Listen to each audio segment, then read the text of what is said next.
আসসালামু আলাইকুম প্রিয় দর্শক, আপনারা নিশ্চয়ই সোশ্যাল মিডিয়ায় একটা ভিডিও দেখেছেন।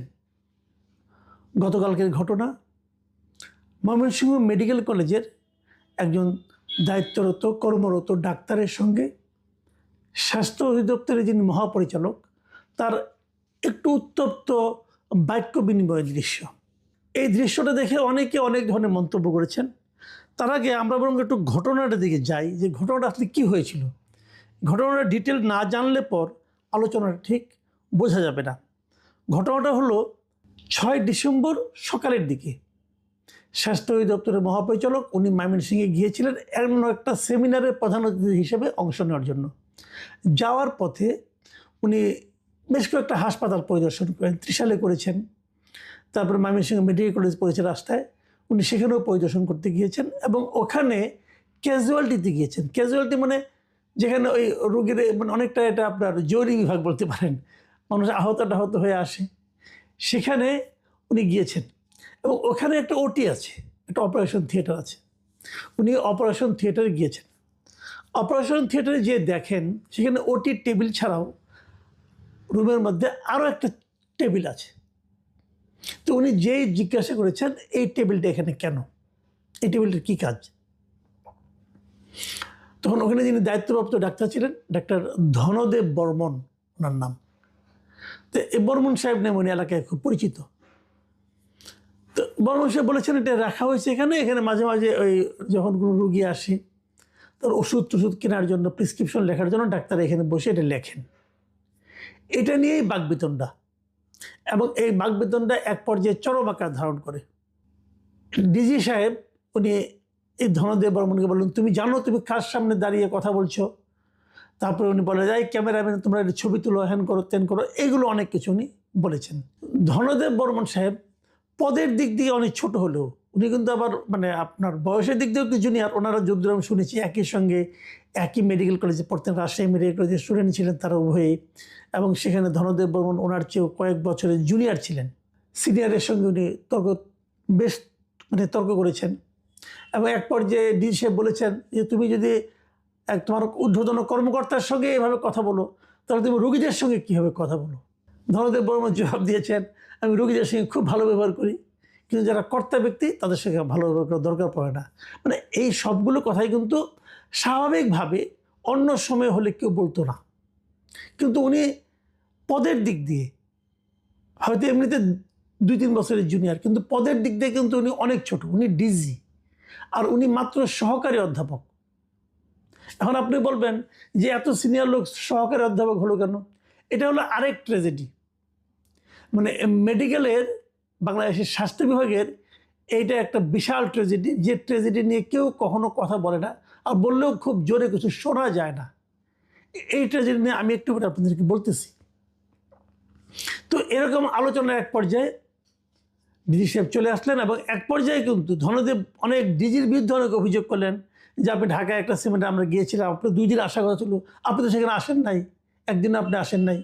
তো এইগুলো বলার মাধ্যমে হয়তো ওনার ভুলগুলি উনি ধরিয়ে দিচ্ছিলেন যে আপনি যে আমার ভুল ধরতে বলেন নাই, ভাবখানে এরকম যে আপনি যে আমার ভুল ধরতে এসেছেন, আপনারও তো ভুল আছে। এগুলি এইভাবে আলোচনাটা কিন্তু তর্কাতর্কিটা চলেছে। তারপরে হাসপাতালের ডিরেক্টর এসেছেন, এসে ওনাদেরকে সরিয়ে নিয়েছেন, এগুলো করেছেন।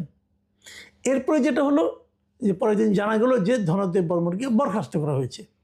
উনি করেছেন, ডিজি সাহেব পাওয়ারফুল লোক, আর পাওয়ারফুল লোকের মুখে মুখে আপনি তর্ক করবেন, আপনি তো বরখাস্ত করা হবেই, এটাই যে বাংলাদেশের নিয়ম।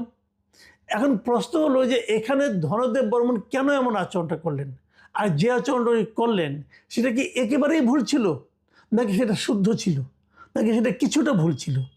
এই আলোচনাগুলি কিন্তু জরুরি কেন সেটা আমি বলবো, পরে বলছি। বিষয়টা কিন্তু আসলে ধনদেব বর্মনের একার সমস্যা না, অথবা স্বাস্থ্যের ডিজিরও একার সমস্যা না। এখানে ব্যক্তিগত জেদাজেদি খুব একটা জরুরি নয়। একটা কথা মাথায় রাখতে হবে, মানুষ কিন্তু রোবট না। মানুষের কিন্তু আপনি ধরেন, আমি একটা উদাহরণ দেব, ধরেন আজকে আপনি অফিসে আসছেন, অফিসে আসার পর আসতে যে হয়তো আপনি দেখলেন রাস্তায় একটা দুর্ঘটনা ঘটেছে, ওই দুর্ঘটনার দৃশ্যটাকে আপনার মাথার মধ্যে থাকবে না, থাকবে কিন্তু, আর অন্য 10 দিনের মতো কিন্তু আপনি ওই দিন আচরণ করতে পারবেন না। অথবা ধরা যাক বাসায় আপনার স্ত্রী সন্তানদের নিয়ে একটা ঝামেলা হয়েছে, হয়তো আপনার স্ত্রী মারাত্মক কোনো অসুস্থ অবস্থায় হঠাৎ করে পড়ে গেছেন, যখন আপনি ওই দিন অফিসে আসবেন, সেই দিন কি আপনি অন্য অন্য দিনের মতো স্বাভাবিক আচরণ করবেন? করবেন না। এবং এই যে অস্বাভাবিকতা, এই অস্বাভাবিকতাকে যদি অফিস রোবটের মতো করে বিচার করে, তাহলে কিন্তু অফিসও ভুল করবে, আপনার প্রতি একটা অবিচার হবে। মাথায় রাখতে হবে, এই লোকটা কখনো এরকম আচরণ করে না, হঠাৎ করে আজকে কেন করলো? আপনি যদি এটা বুঝতে চান, ওখানে যারা এই ধনদেব বর্মনকে চিনেন তারা সবাই বলবেন, ময়মনসিংহ, আমার নিজের বাড়ি ময়মনসিংহ, আমি এই ঘটনার পর ময়মনসিংহের একাধিক সাংবাদিকের সঙ্গে কথা বলেছি, তাদেরকে জিজ্ঞাসা করেছিলাম যে একটা ধনদেব বর্মনকে রকচটা টাইপের কোনো লোক? তারা সবাই বলেছেন উনি অত্যন্ত অমায়িক এবং ভদ্রলোক, কারোর সঙ্গে গলা উঁচু করেও নাকি কথা বলেন না। তো হঠাৎ করে এই নিরীহ প্রকৃতির ভদ্রলোক এতটা ক্ষিপ্ত হয়ে গেলেন কেন? ঠিক এই জায়গাটাতেই হলো আমাদের মূল দৃষ্টিটা দেওয়া দরকার। একটা মানুষ কখন ক্ষিপ্ত হয়ে যায়? ভাবুন একটা কথা, যখন থেকে হাসিনার পতন ঘটল, শেখ হাসিনার সরকারের পতন ঘটলো গত বছরের জুলাই আগস্টে, সে সময় দেখেছেন নিশ্চয়ই একদম গৃহবধূ, ছোট ছোট শিশু, তারা পর্যন্ত কিন্তু রাস্তায় নেমে এসেছিল। কেন? কি এমন ঘটেছিল যে তারা রাস্তায় নামাটাকে অবধারিত এবং খুবই প্রয়োজনীয় মনে করেছিল? অথবা টোটাল সোসাইটিতে কি এমন অবস্থা তৈরি হয়েছিল যে তৈরি হওয়ার ফলে তারা না নেমে থাকতে পারেনি? ঠিক এখানেও একই রকম। আপনারা ধনদেব বর্মনের ইতিহাসটা একটু শুনেন, তাহলে আপনারা ব্যাপারটা বুঝতে পারবেন। ধনদেব বর্মন MBBS পাস করার পর অনেকদিন চাকরি করেছেন। চাকরি করার পর এই ক্লিনিক্যাল সাবজেক্টের যে সর্বোচ্চ ডিগ্রি মানে MS ডিগ্রিটি উনি অর্জন করেছেন 2013 সালে, মানে আজকে থেকে 12 বছর আগে। এই 12 বছরে তিনি মাত্র একটা প্রমোশন পেয়েছেন, সেটা কি মেডিকেল অফিসার থেকে সহকারী অধ্যাপক হয়েছেন। ওনার চাকরি আছে মাত্র কয়েক মাস। তার মানে উনি একটা মাত্র প্রমোশন নেই, এই মেডিকেল সায়েন্সের ওনার সাবজেক্টের সর্বোচ্চ, দেশের সর্বোচ্চ ডিগ্রিটা নেওয়ার পরও উনি কিন্তু এত বছরও কিছুই হতে পারেননি। কেন হতে পারেননি? আসলে এটা কেবল মেডিকেল সেক্টরেই সম্ভব। আপনি ইউনিভার্সিটি দেখেন, 10 বছর 15 বছর বয়সে কিন্তু পটাপট প্রমোশন পেয়ে অনেক উপরে যাচ্ছে, প্রফেসর হয়ে যাচ্ছে, অ্যাসোসিয়েট প্রফেসর হয়ে যাচ্ছে। কিন্তু ওনার চাকরি, পুরো চাকরি জীবন শেষ, এখন উনি সহকারী অধ্যাপক হতে পেরেছেন মাত্র। ওনার মধ্যে একটা ক্ষোভ কাজ করেছে, একটা পুঞ্জীভূত ক্ষোভ, এত বছরের ক্ষোভ। এটা কিন্তু ওনার ক্ষোভ না।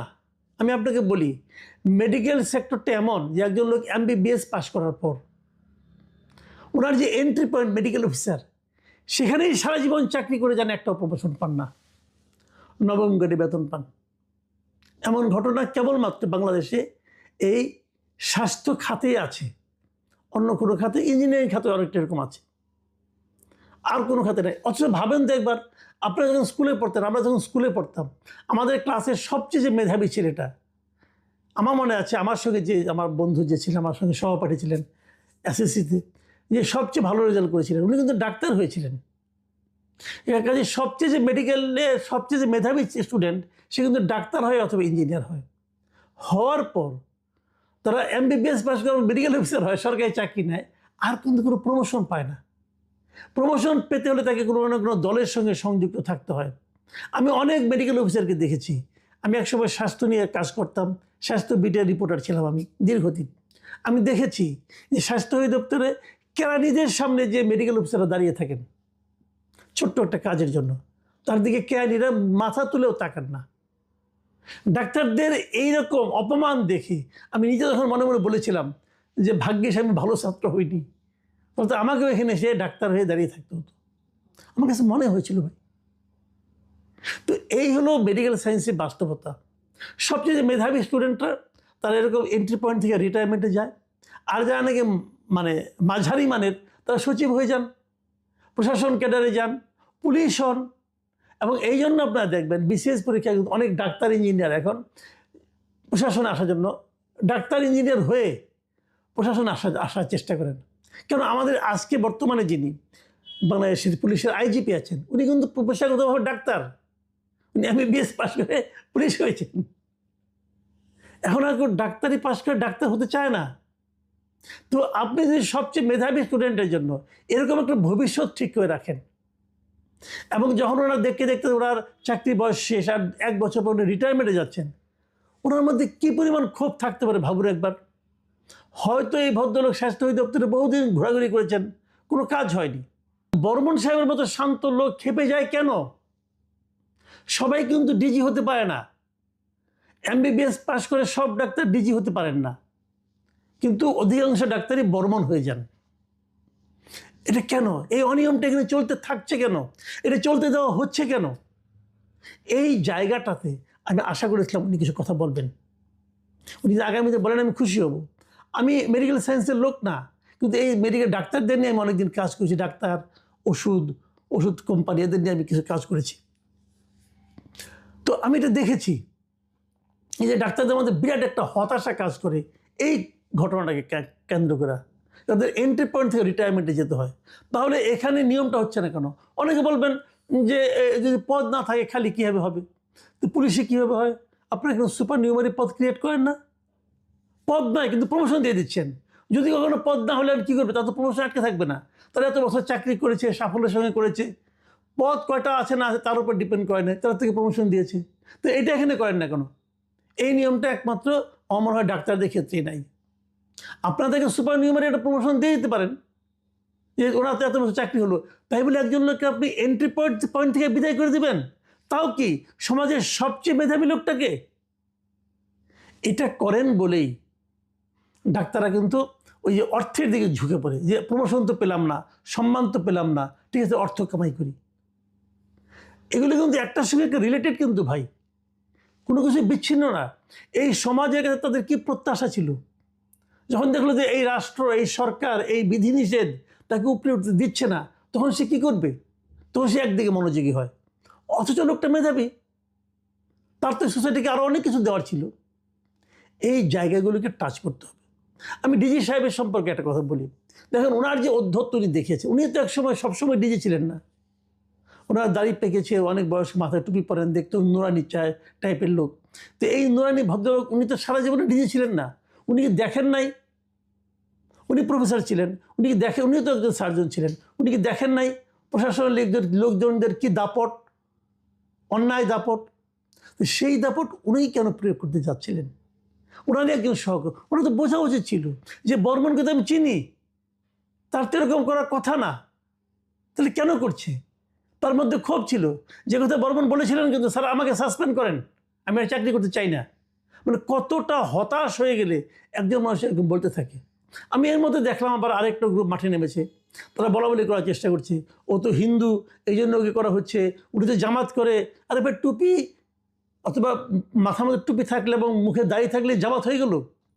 এত অতি সরলীকৃত সিদ্ধান্তে আসেন কেন আপনারা? আর যদি কেউ জামাত করেছে তার ব্যাপার, এটা রাজনৈতিক বিশ্বাসের ব্যাপার, এর সঙ্গে এটা মেলাচ্ছেন কেন? যদি হিন্দুই হতো তাহলে গত আমলেও তো বর্মন সাহেব কোনো প্রমোশন পান নাই, সেটাকে আপনারা কী বলবেন? কাজে এভাবে বলবেন না। সব কিছুকে এত সরল করে আপনারা কিন্তু সমাধান করার চেষ্টা করেন না। মানুষের ভেতরটা বোঝার চেষ্টা করেন, ভাবার চেষ্টা করেন। একটা লোক অতি শান্ত সাদাসিধে একজন লোক কেন উত্তপ্ত কথা বলে, বোঝার চেষ্টা করেন। আর ডিজি সাহেব উনি যখন ছিলেন, উনি কি জানতেন না যে এরকম ওটিতে একটা চেয়ার টেবিল থাকে অনেক সময়, তারা ওইখানে চট করে বলে এই ওষুধটা নিয়ে আসো, ওষুধকে তারা হাতের উপর লিখবে? আর এর জন্য উত্তেজিত হওয়ার কী আছে?